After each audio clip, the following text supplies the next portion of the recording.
শ্রীমন্তপুর গ্রাম কর্তৃক আয়োজিত তাফসির মাহফিলে প্রথমে 313 জন বদরি কাফেলাকে ধন্যবাদ জানাচ্ছি দর্পণ শিল্পী গোষ্ঠীর নিয়ামত পরিচালককে সুযোগ করে দেওয়ার জন্য।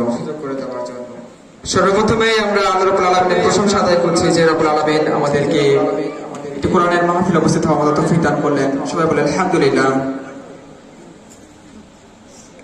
দর্পণ শিল্পী গোষ্ঠী নিয়ামতপুর উপজেলা থেকে সর্বপ্রথমেই হামনাত নিয়ে আসছি আমরা,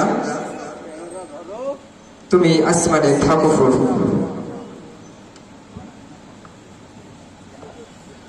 আসসালামু আলাইকুম ওয়া রাহমাতুল্লাহি ওয়া বারাকাতুহু। তুমি আসমানে থাকো প্রভু,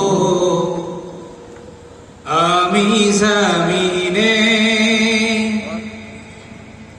তবু তোমারি প্রেম জানে